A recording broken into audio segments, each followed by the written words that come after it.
Thank you very much. My name is Ahmed Abdurabbu, coming from Cairo University. Actually, my question is directly to Mr. John Daniel. And actually, I'm very interested, and I think everybody in Egypt is really interested in the transitional justice, because this topic is highly debated now in Egypt. And now we have, I think, one of the I would say one big problem we have to face and we have to solve, which is, number one, if we decide to assign a committee to, just help us to move from the old regime to the new regime with all the stories about humiliations here and there, people who have committed like killings in Tahrir Square and so on. We have two big questions. Number one, how do you advise us in composing this committee? Like, who should be members? Lawyers or activists or families of murderers, or I mean, what kind of membership should be there? Number two, how to face the challenge we have from the judicial branch. Actually, at each time, at each point, we try to form such kind of commission. We have a problem, a challenge coming from the judicial branch of Egypt. People saying, okay, we are judges, don't you trust us? I mean, okay, we have the full capacity to judge on who's committed crime and who's not. And unfortunately, over like 18 months now since we are finished with Mubarak regime, most of those people whom, at least we believe, committed crimes, killings, kidnap, rape, whatever, most of them were were judged innocent, including 4 of the very big top security guards in Egypt, those who are working directly under or beneath the Minister of Interiors, and everybody in Egypt feels kind of disappointed because, okay, we are happy with forgiveness, we are happy with love, but again, you have at least 1,000 families who have lost their children, their sons in such kind of revolution. So how do you advise us? What kind of, how do we should react to the judicial challenge to this Transitional Justice Commission? Thank you very much. Thank you so much. Thank you, Chairman Abdallah Zubaidi from Libya. I have got 2 questions. They're mixed up, actually, between a comment and a question. First is about progressive regimes and regime change. And I'm addressing that particularly to Mr. Fahad. How do these regimes that we've been talking about, and particularly the regimes that have existed until recently in Tunisia, Libya, Egypt, Yemen, Syria, how can you describe them as progressive? These are extremely corrupt regimes, extremely repressive regimes. They've been in power without any form of legitimacy for decades. Talking about, if you start from the east, from the west to the east, 23 years, 42 years, 41 years, 33 years, 31 years, in power. And they want even to inherit, like in other parts of the world, to inherit the regime to their ancestors, to their offspring, sorry. But when we talk, so these don't qualify, they are not, they use this rhetoric of supporting the Palestinian question, supporting the causes of progress and all of that to maintain power, that's all. We know that. About regime change, the people of the region they desire regime change. They need regime change because of the reasons that we talked about. So if they happen to be supported by the West, why you want to score points against imperialism and sacrifice the aspirations of all these millions of people? You talk about 150 million people, only the 5 countries that I mentioned. So we have to be really, if we really talk about progress and people that have progressive ideas or progressive ideologies, to put into consideration the aspirations of the people, irrespective of who supports them. This is the one. The second one is about reconciliation. Can we say that the South African model is a universal one? Can it be applied to our regions, which has different cultures, I must say? We have a lot in common, but yet we have different cultures, must admit. So can this be universal and applied to all the regions with amendments, without amendments? Is it possible? Because it is very much needed at this point on all that region. Thank you very much. Thank you. My name is Patrick Balega from the ANC. I have a question that is directed to Aesop regarding the very same concept of the regime change. All what I need to know when you talk about the regime change in Africa, what exactly do we mean? Because we still have former colonizers who, when there's a conflict in a particular country, they are coming in as peacemakers, whereas they are perpetrating the violence against the civilians in those particular countries. Ivory Coast, we can mention. Also, we still have to find out,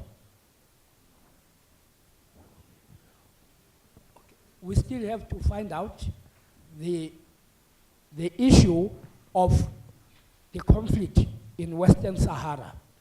We have Arab nations who are also members of the AU, but the issue of Western Sahara has not been resolved because of the 3 members of the UN Security Council, the US, France, and Britain, who are also having an interest in exploitation of the natural resources of Western Sahara, particularly the phosphate and oil reserves that are there.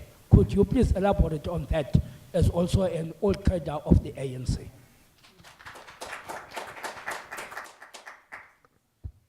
Let me respond to the question about if Egypt was to set up some kind of process, who should be the members of the commission? Well, let me explain how it was done here. Firstly, it was again a very open process. The beginning of the process was President Mandela issued a public invitation to all interested parties, NGOs, human rights groups, and individuals to nominate individuals whom they thought would make truth commissioners. I believe there was something like 400 to 500 names nominated. He then appointed a panel of Supreme Court judges to filter the applications, and they narrowed it down to a short list of about 180.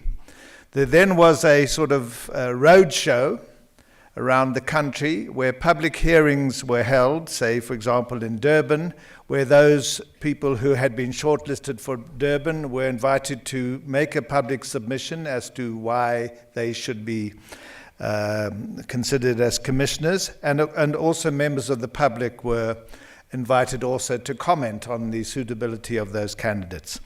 This panel then gave President Mandela a short list of 27, and he selected from that 17 members. Now, the interesting thing about the 17 he selected was that it was broadly representative of the demographics of the country. Most of the commissioners were African, a handful of white and Indian and colored members. 10 were men, 7 were women. They also represented a broad range across the political spectrum. There was a time when certain elements believed that this TRC would simply be an ANC witch hunt and that ANC members would be appointed. There were very few, in fact, only one person who was clearly an ANC member. There were a number of human rights specialists from the non-profit sector who were clearly anti-apartheid, but not necessarily identified with the ANC. And there was even a member to the far right of the ANC. So it was a broad spectrum representing the political process. And I think that every country should obviously design its own system, but I think that the key thing is, again, to make it an open process and to have a very representative in terms of demographics, gender, and political affiliations. I certainly, I think that not all lawyers, definitely not all lawyers, I think we had too many lawyers. And, you know, lawyers see the world and they see evidence in a particular way. They may think they know everything, but they don't. And what we found was that a lot of our lawyers did not know a lot about our own South African history. So yes, of course, lawyers should be represented, but I would also say psychologists, historians, sociologists, and others should also be considered. Secondly, the challenge of the judiciary. Now, let me say I can only talk what we did about here in South Africa, because we had a similar problem. We had a judiciary which was completely illegitimate. The apartheid judiciary was an illegitimate judiciary. It was essentially a judiciary that represented the white oppressor. All judges up until the late 1980s were white, all magistrates were white, etc. And also, the law. Think about the law. The law was the enemy of the people, not the friend. Most people spend most of their lives trying to avoid the law. And so if you're going to build a democracy, you have to build a system that respects the law. How do you do that? You can't simply fire all the judges and all the magistrates. You can't dismantle the system on how. So one of the approaches that we took was to create a new court, a constitutional court, and make that the highest court, higher than the Supreme Court. The head of the Constitutional Court is now the Chief Justice. And that court was, the initial bench of 11 was populated not by judges from the previous era, but by, again, a very open process, but people were selected from the faculties, from amongst NGOs who had a human rights dimension. They were all, I might say, lawyers. They were trained in the law, but not judges of the previous system. And so, you know, that was an attempt to create a new order that was, a new court system that was legitimate. And this is something you might need to think about, a new top court beyond the Supreme Court. I think that's all I had, was it?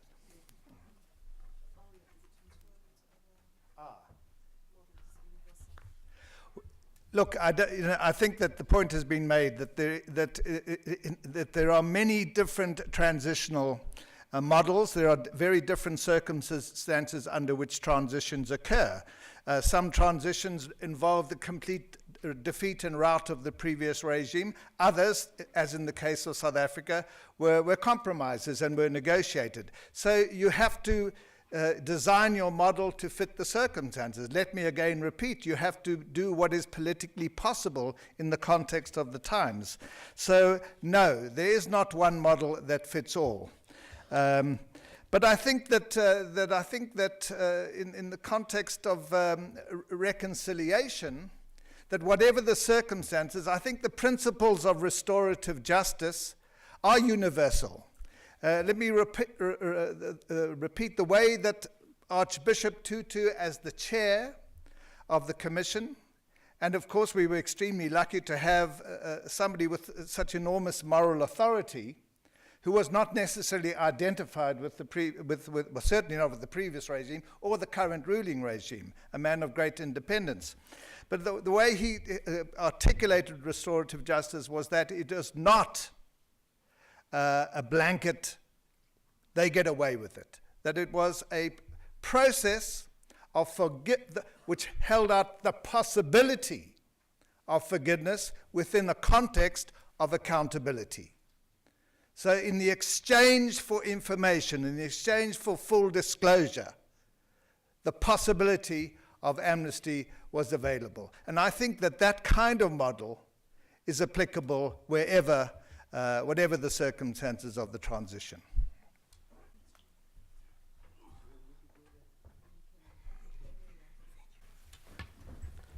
Zubair, let me be upfront with you.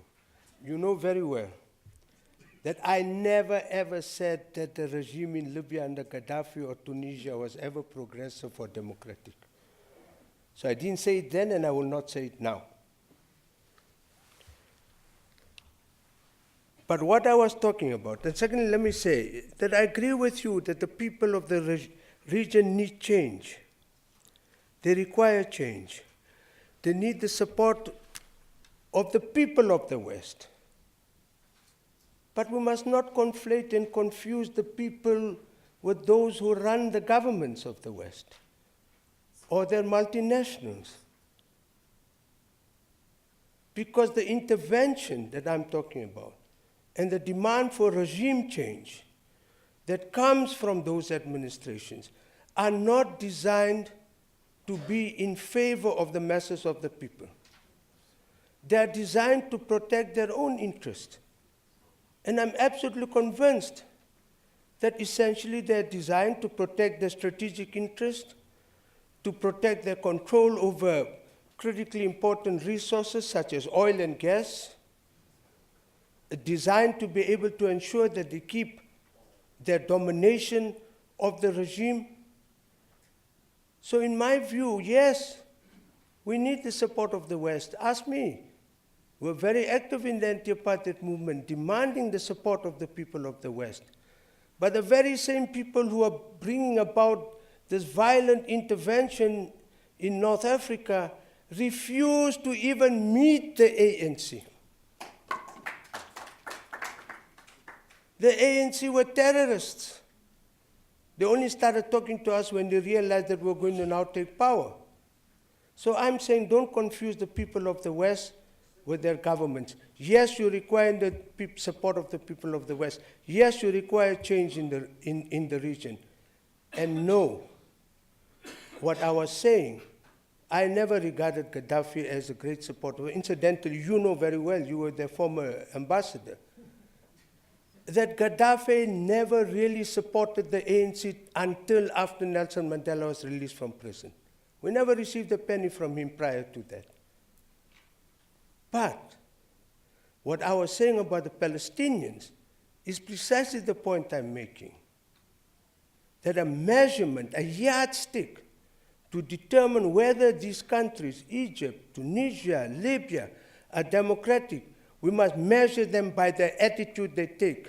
Not only attitude, but actions they take towards support and solidarity with the people in the struggle of the Palestinians. That's the measurement I'm saying we must use. We might not have used it before, that doesn't mean we must not use it now. And that is the measurement we must use in terms of whether or not they're going to be really democratic. And if I'm Egyptian, the first question I'll ask myself is, why is it that even this present regime doesn't want to reconsider this treaty of peace and friendship that it has with Israel? Why not? What's stopping them from doing so? Nothing, except that they don't want to incur the wrath of the United States of America. That's what I think. Sorry, the person from the way, I didn't hear what you said about regime change, so I can't answer that. Look, the ANC has been one of the biggest supporters of the independence of Western Sahara from the very beginning. And his relationship with Polisario goes back a very long time. The question we must ask ourselves is, why are we not doing more to ensure that the AU now effectively implements the decisions of the OAU to recognize the full independence of Western Sahara? Thank you, Chairperson. I have a question for both the speakers, and if both want to answer the question, it's fine. If either one of them want to choose, that's fine also. Mr. Isupad spoke about under the subject, challenges of transformation from liberation movement to government. I want to make a comment on, an observation, and I would seek his comment on that. By extension, can we then argue the failure sometimes of, I'm speaking generally, not particularly the ANC, the failure of liberation movements in transforming or making a distinction between itself as a political party and the state itself and the consequences thereof? See, we are talking about challenges. Is this not one of the main challenges, one of the challenges of making a distinction? Because there are times blurring of the lines between the liberation movement and the state itself. Because in a democracy, parties come and parties go, but the state remains. So that's I want comment on that. And okay, I'm talking about the blurring of the lines between the liberation movement when it becomes a political party, comes into government, and then the blurring of the lines, making a distinction between party and state, because in a democracy you have elections. So in an election, the party wins, but the state remains. So how do you meet those challenges? I want to seek your comment. You speak about a movement from racial apartheid to class apartheid, right? And you speak about the class struggle, okay? That there is this growing divide, which is quite obvious, between the haves and the have-nots, and to put it quite crudely, between the filthy rich and the utterly poor. Now, we are here busy debating the uprisings, MENA uprisings. Now, are there sufficient symptoms that are manifesting right now that would give you to envisage a future, say, South African spring or Southern African spring? Tunisia's day. Thanks. Thank you very much, Chair, and thank you to all the speakers. Mine is not a question, it's really just a comment. First of all, John Daniel spoke about the issue of restorative justice and made, I think, the good point, which is that countries eventually have to decide for themselves. And we've spent the better part of the last 2 days talking about events in the region and looking at how the impact of these events will allow democracy, will allow stability, will allow the human dignity, the human rights and things that people have been yearning for, whether that will now be allowed to flourish. One of the most painful things, therefore, for us when we talk in sessions like this, where we share the South African experience, is to relate to people the fact that we had at one point had to make a very conscious decision that we would not chase people in the sea, that we would not wipe out those who had oppressed us, that we would not take a victor's justice approach. Now, I say it's a painful thing to say to people because there are colleagues here from other countries whom I've had the privilege to engage with, some of whom have expressed that their families are now in jail, that they have lost family members who are being killed or are being bombed. And so it is very difficult for them, for us to be able to say to them, there will come a time when you are in government and you're going to have to make these decisions. We are merely sharing our experience, but as John said, you will have to decide how you proceed. But at the end of the day, in order to ensure that there is stability, that there is the potential for growth, you need to choose your path.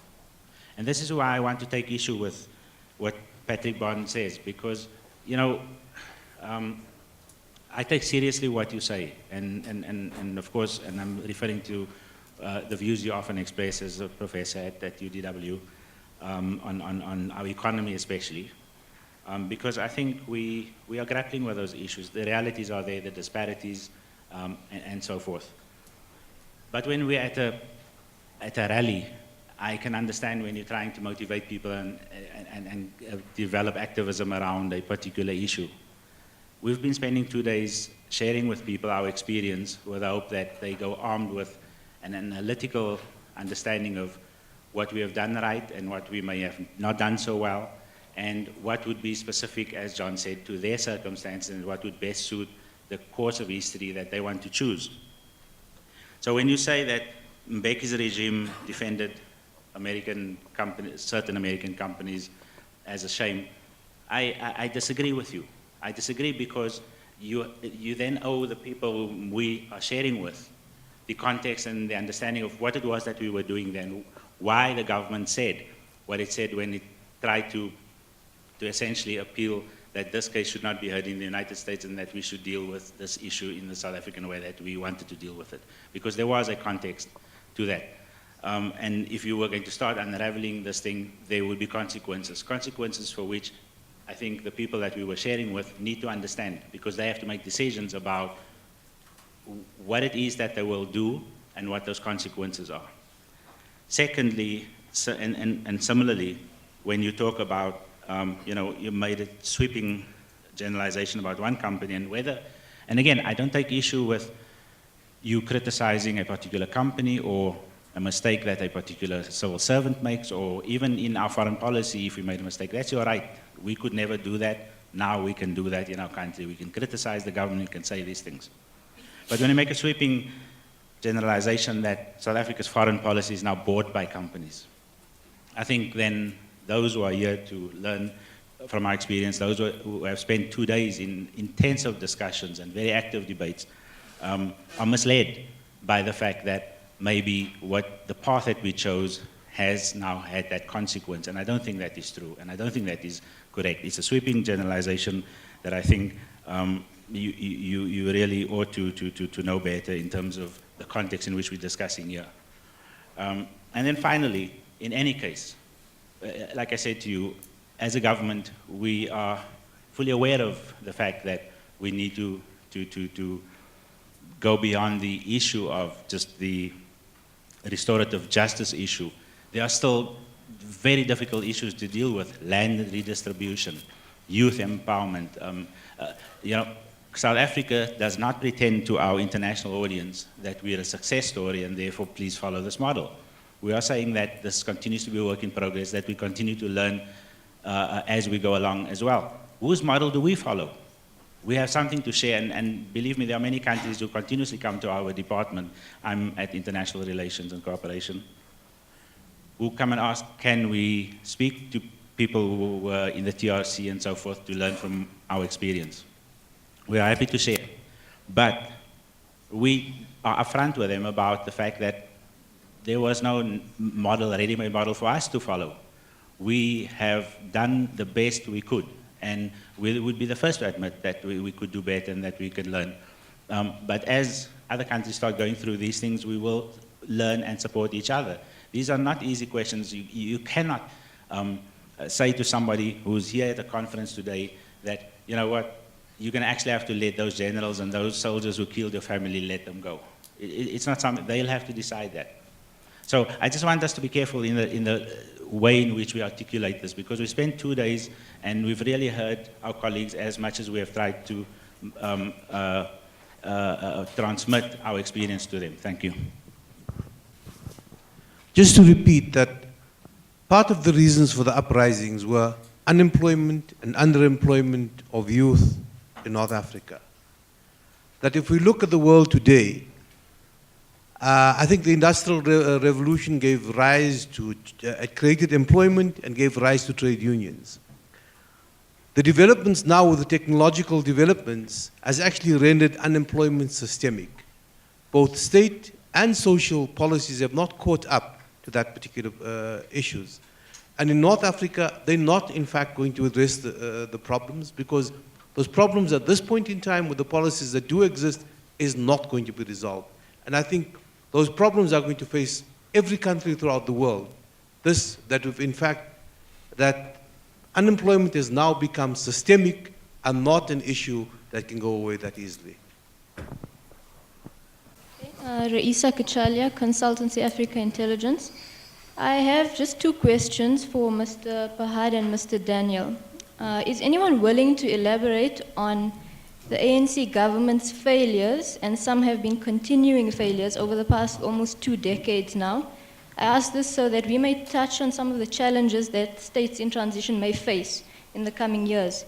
And I must say, I respectfully disagree with Mr. Pahad's comment, or rather his use of the word beginning in relation to corruption and cronyism in our government. My second question is, where did it all go wrong? And I'm talking here specifically about violent crime, unemployment, corruption, not poor service delivery, but abysmal service delivery. What lessons have we learned? I know that there's no single solution or answer to this, but surely there must be mistakes that we can acknowledge so that history does not repeat itself. Thank you. If you look at the record, if you look at the record of Durban, just for the sake of looking at, I just read it, 2000. Can you just say your name? My name is Yossi Shane. Thank you. I just look at the record of Durban, the conferences that were held here on human rights.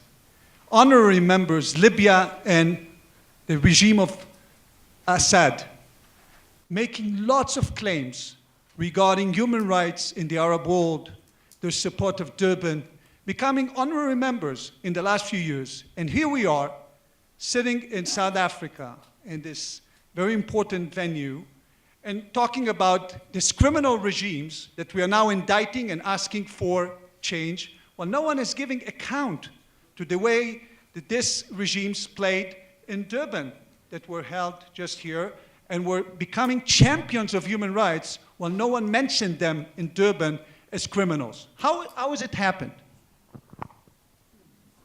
No, thank you very much. It's Ambassador Sisangombane. I just wanted us to revisit an important point that was asked during the deliberations here, which was relating to the issues of how to govern or readiness to govern. And I think this point is being brushed over. And it comes out clearly in the South African debate that people have not reflected much on what were the challenges of the ANC coming to power and how to govern. And the reality of the matter is that when you're in transition, you govern with the citizens that exist in the country. You don't make them. You don't even make them revolutionaries. In South Africa, we had how many governments, Bantustan governments? Maybe 7. You integrate them, you want to make a unitary government. You do that to an army, you create, put together 7 armies. And all different philosophies, all these things. And people 20 years down say, where are the success? Here are the failures. Believe me, one of the biggest points we can make, or mistakes, is to think that transitions take 5 years or 6 years or 10 years. Transitions are intrinsically complicated and long because they involve changing societies. And no social scientist would say this happens in 5 years. I don't think we have ever said in South Africa, we're the model. I think we have made achievements. And all these issues that are being raised, very endemic. Migrant labor, what to call our panelists have raised. Poor wages. These are the issues that have bedeviled this country. Lastly, to close on this matter, is that my experience and the experience of many, the issue of reconciliation is not something that is going to be done by leaders. It's a personal journey. Each and every one of us have got to make the step. Do I recognize that this person next to me has a contribution to make in this country? It's not about Mandela. People used to ask what's going to happen after Mandela. It's not about Mandela. You used to say, have you made peace that is a new South Africa which demands of you to contribute positively? Thank you. I want to ask, perhaps Comrade Isopat can help me understand something. Why is it when, as soon as people are out of power, they make statements or can take brave positions, such as, why didn't South Africa break its ties with the racist Israeli regime? Why is it South Africa continue to sell arms to the Israelis? And incidentally, even today, if this was the same regime that we equated with the racist apartheid regime and they were the same, why do we continue till today? And why does it seem it is much easier for Comrade Isopahad, now that he's not in government, to take this stance? And I agree with him.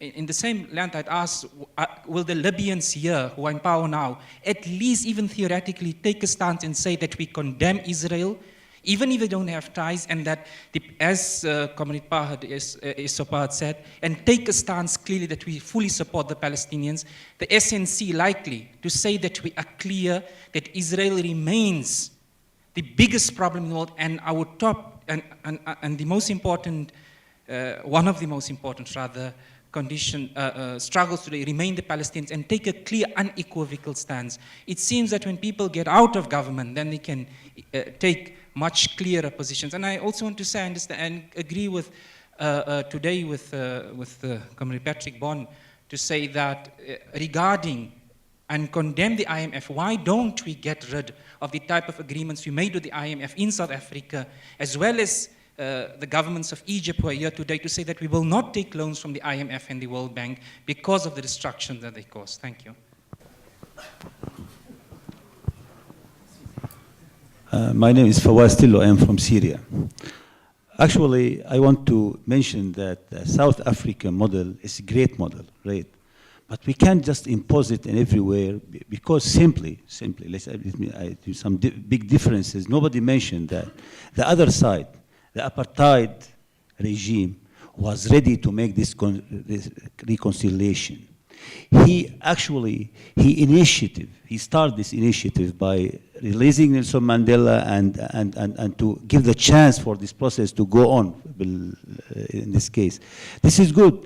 This is not the case in Libya.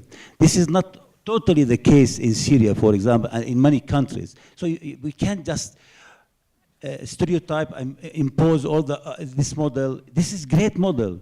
We hope that our regime was responding in the same way or start these initiatives. They have the chance for example, for Bashar Assad for 11 years to do that. He didn't do that. Of course, Hafez Assad is out of talk.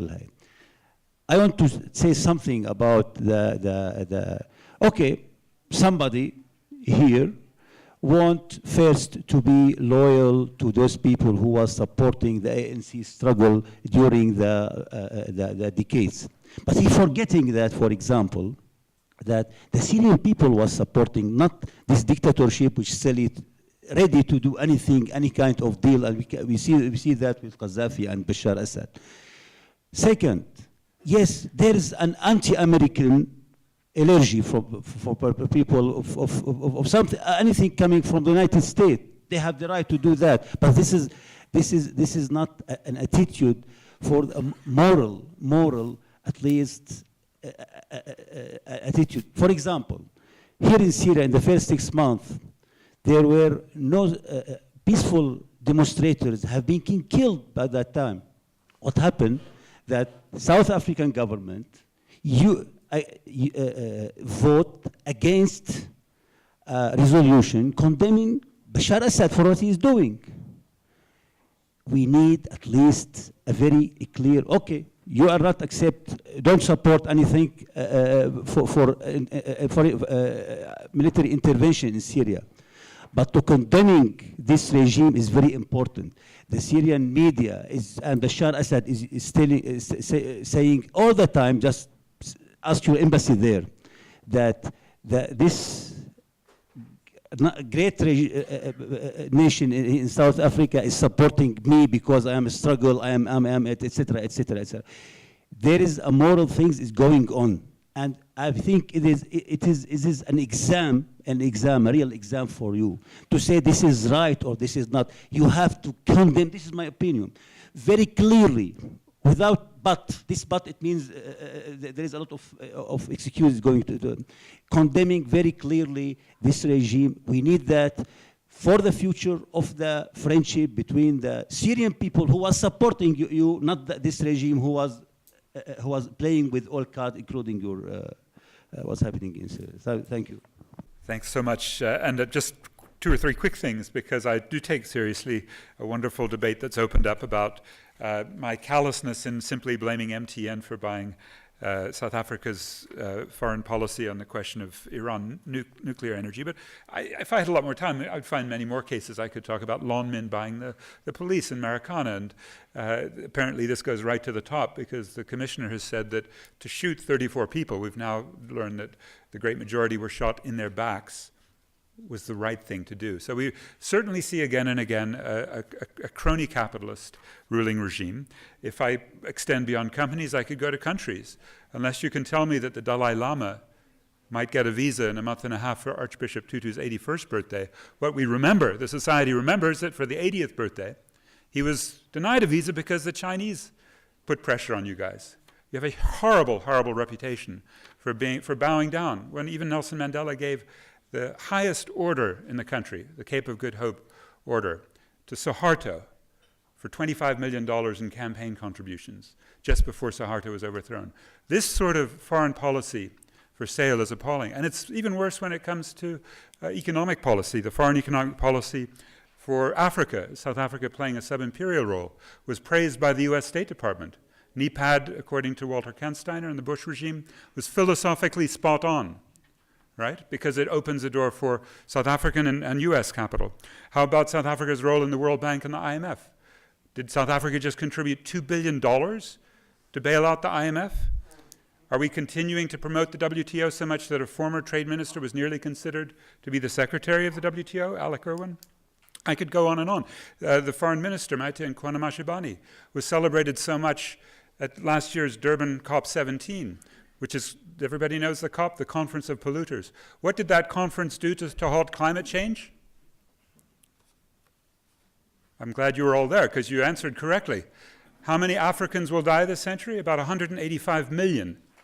185 million, the scientists say, because of the climate change, and South Africa's allied. Why? Did it have to do with us taking the largest loan ever from the World Bank 2 years ago? 3.75 billion. What was that for? To build the largest coal-fired power plant under construction in the world. Why? Was it because BHP Billiton gets the cheapest electricity in the world, 2 US cents a kilowatt hour, while the rest of us have suffered a 130% increase in price, paying 10 times that amount to build the biggest coal-fired power plants? The second one is under construction.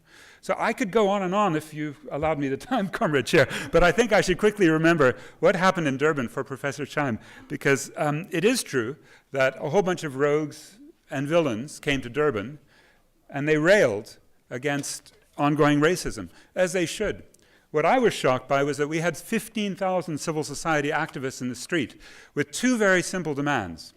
One, that Zionism be considered racism, as it should be. Right? Everyone agrees, with maybe one exception, the Washington Tel Aviv rep. And secondly, that there be reparations for slavery, apartheid, and colonialism. Who took those two demands off the table and refused them? Was it Mary Robinson and Thabo Mbeki? I think the answer is yes, if you recall Durban 2001. And that brings us to the desperate need for a spring, right? And I'm not the one I'm an armchair academic, but there are strategists who suggest two major conditions have to now be in play to answer the last question. One is that the so-called service delivery protests, better considered popcorn. They pop up, they die back down very quickly. While they're in the air, sometimes they get pushed this way or that way. Often an ill wind, a xenophobic wind, blows those popcorn protests into the murder of local immigrant traders or workers.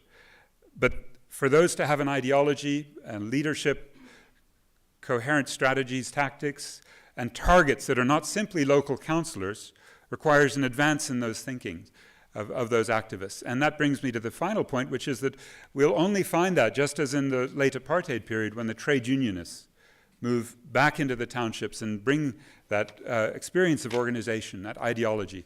As we know right now, that's very difficult because we have a trade union movement, as we saw in Marikana, that's sometimes described as a sweetheart union of corporatism, with big labor, big government, big business, wrecking the opportunities for poor people. No more explicit a scene do we have it than in Rustenburg. But that isn't where the story ends, just as it didn't end in Egypt with a corrupt official trade union movement. There will be challenges, and those challenges you might see next month, after particularly the COSATU Congress. And it's when those come together, the poor and working classes, with feminists and environmentalists and gay and lesbian advocates, and so many others, that we can do, as Moeletsi Mbeki, Thabo Mbeki's younger brother, put it, finally find, and he predicted 8 years from now in 2020, Tunisia Day. And there's a very good reason why we get that inspiration from North Africa, and we hope it continues. Thank you, comrades.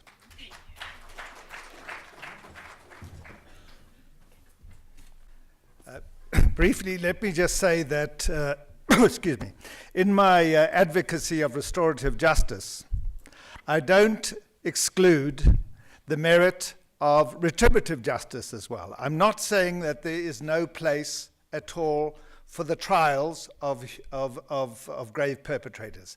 I think that the fact that Egypt has tried Mubarak, that the ICC has tried Taylor, is a powerful lesson that even heads of state are not immune from the reach of justice.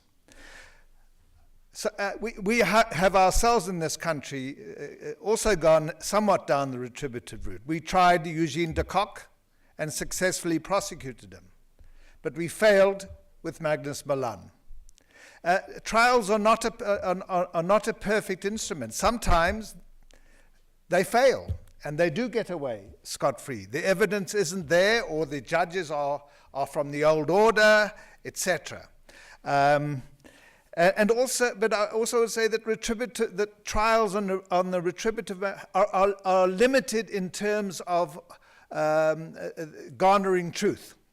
They're not powerful instruments of truth. A lot of the time, of course, the defendants spend denying the truth, lying, and sometimes they are believed, and sometimes they get away. So I'm not saying that there is not a place for political trials. There is, and they can have a powerful message. And I know that we hear that Mugabe is terrified of the possibility of an ICC indictment. But they do also have a limited effect in terms of healing, in terms of generating truth, etc. So the two models can go together. Finally, in terms of service delivery, the question from you there, that I love listening to Patrick, and his case is always a powerful one, but sometimes I think it is too generalized. We talk about protest, and protest has been a huge feature of political life post-apartheid, but they don't necessarily always represent a rejection of the system or a rejection of the policy. What they may be is dissatisfaction with implementation. What many of the people who in the townships block the streets are saying is that it's not that they're against housing, the RDP housing program, but they're against the corruption and the fact that they have not yet got houses and it's taken too long. So I think what we need to do when we need to nuance and I agree with you, and I think you made a very powerful case. We need to nuance our rejection and our critiques. Thanks. Yeah, I'm sorry that the gloves are off when we're about to end, because I'm relishing this atmosphere now. But unfortunately, and I'm not going to abuse my position as the last speaker. No, let me say to you, of course the answer is very simple. Of course it's much easier to say things when you're not in government. You don't have the responsibility of being in government. You don't have the responsibility of being a leader of a political party, which has to enter into all kinds of relationships. So yes, I can speak much more openly than I could when I was a minister.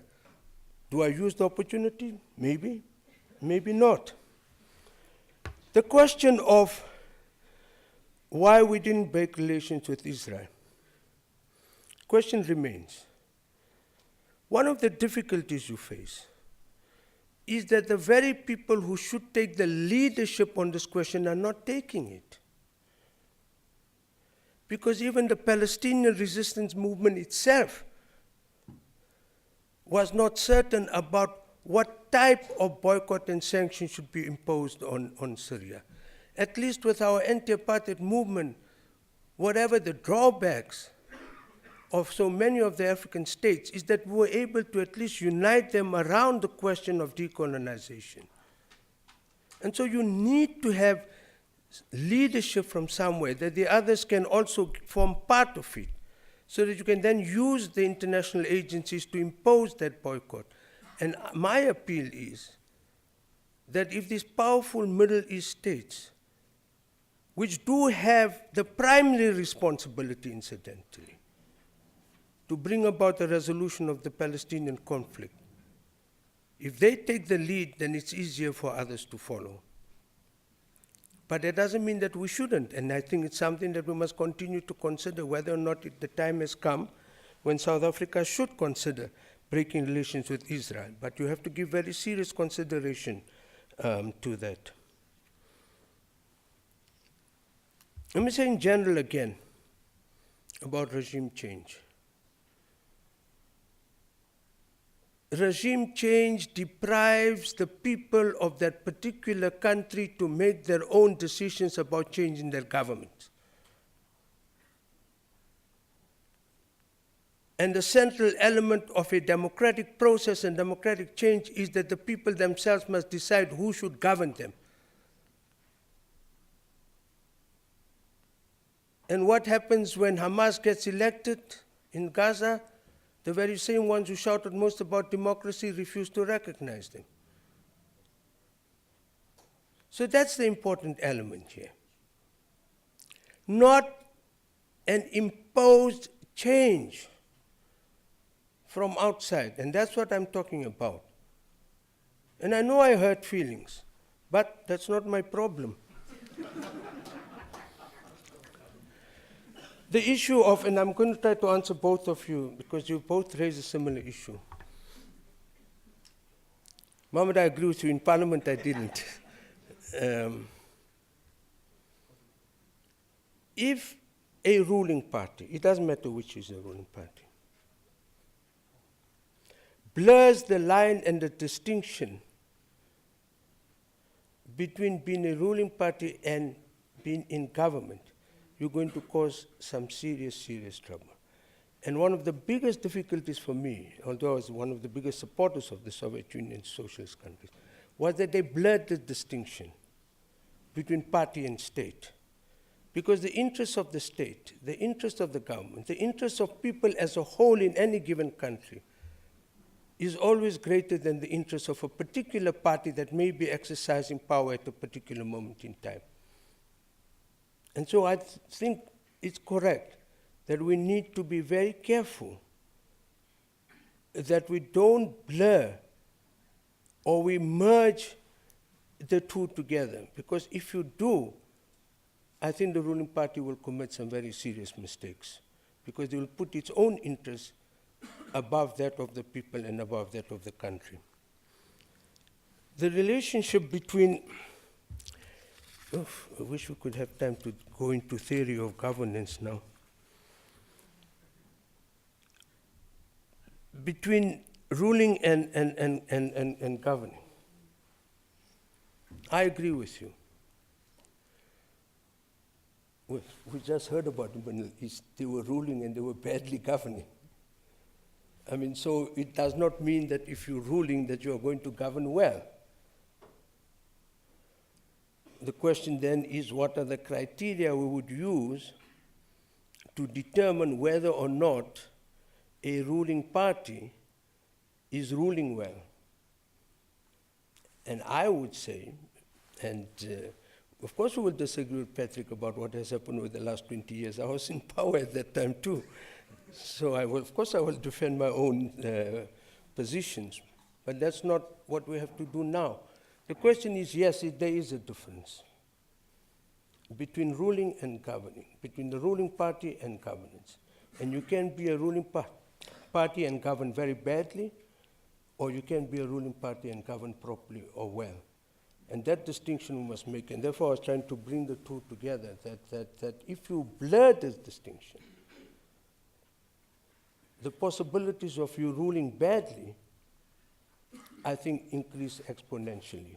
And that is the difference that one has to understand. That secondly, I think we have to understand that in a system in which a ruling party puts itself forward every 5 years for an election, must also accept the fact that it can be voted out of power. And I think that's a central element that we have to accept, that the possibilities are that you can be voted out of power. In Sweden, incidentally, it took nearly 70 years before they voted the Social Democrats out of power. And it wasn't from the left, by the way. it was on the right that the Social Democrats were voted out of power after 70 years. So yes, does the possibility exist that the ANC will in future lose the elections? Yes, of course the possibility exists. Will it use the elections in 2014, Patrick? No. It's not going to lose the election in 2014 because the voters have not started voting with their feet. I think it's an incorrect understanding of what is really going on. I don't think that we've reached the situation. I don't think that there are sufficient opposition forces that are strong enough to command that kind of majority support that would enable them to replace the ANC as a ruling party. 2019, I'm not sure. I'm 73 now, so I'll be dead. So I don't know what will happen then. No, man, you mustn't reduce our views about what's happening in Syria or Libya. You may disagree with us to a question that we're loyal to Assad because he supported the ANC. Let me tell you, Assad's father knew very little about the ANC. Even at the Non-Aligned Movement conference in Zimbabwe, Samora Machel had to say to him, to the father of this Assad, don't worry too much about the feet. Go and talk to the head, and the head is Oliver Tambo. He didn't know who Oliver Tambo was. Not the reason that some of us take the positions we take. You may disagree, fine. But we take these positions because we have also an understanding of what is happening, of what the forces are that are involved in these things. What are the interests that are involved? Why are people supporting certain things? And so I don't think that you must reduce our support or our disagreement about what's happening in Syria or Libya and that to a matter of that they supported the ANC. I told you before, Gaddafi did not support the ANC before. He trained PAC people. He trained the Qibla people in his country. Not a single ANC MKK that was trained in Libya. And as for Syria, the support we received from Syria was minimal in terms of the anti-apartheid struggle. So please don't reduce our views and understanding, which might be wrong, to one of that we take this position because somebody was loyal to the ANC. Patrick, it's not correct. It really is not correct to say that on the issue of taking the position of defining Zionism as a form of racism, that we retreated from that position. We didn't. And that's what led to the walkout of the United States of America from the racism conference in Durban. And they threatened us. I went and had a discussion with the leader of the Canadian delegation. And she said, we'll walk. And I said, well, you have to walk. The door is open. But we're not going to change our position on this. This was our position. Why wasn't it put to the No, it was. This is our position. And as far as reparations is concerned, you see, John Day earlier was trying to speak about the complications. The same complications we face here in South Africa. If you say that there must be reparations for slavery, where in the world are you going to start? Who will get the reparations? You can't even determine from where the slaves came. So it's not an easy question to say that you must then demand reparations for slavery, demand reparations for colonialism, because the implementation of that demand becomes near impossible. So that actually what you're demanding is nothing but a paper demand. Now, if you say, let's make a paper demand, okay, let's do the paper demand. But I don't think we should, again, reduce important questions such as what should those who were responsible for those acts of inhuman atrocities such as slavery, colonialism, what do they need to do to at least make up for the actions that have taken place?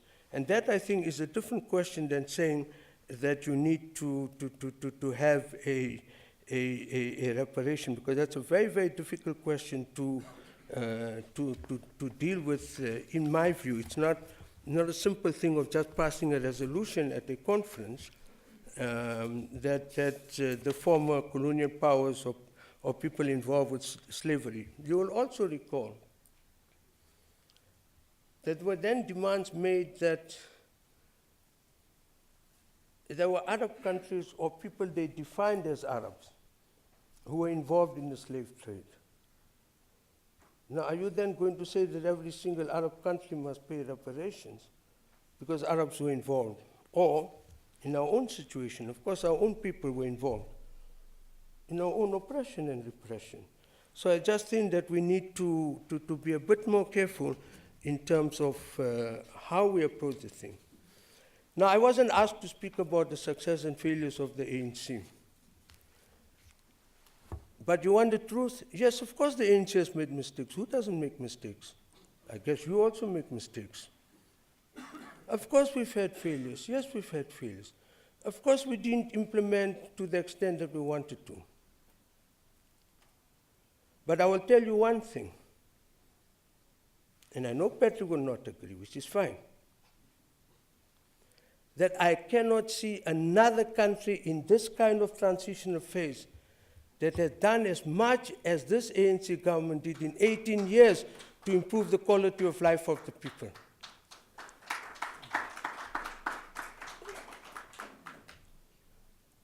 When we took power here, that civil service was white, Afrikaans-speaking, male-dominated. Today, we've changed it. That's a national question, not just a class question. Today, we've taken a position, and they will not reach a position, but they will get close to it, that by 2015, I think it is 50% of all people employed in the public service must be women, and not at the bottom rung, but in the rung from director upwards. That's a decision. Now, if that is not an advance for women, I don't know what is. We've taken a position that 2% of all people employed in the public service must be persons with disabilities. Now, I can go on and on about health and water and electricity, and Patrick can say, of course, there have been water cutoffs. So yes, there have been failures, but in recognizing the failures, also recognize the success of this ANC government.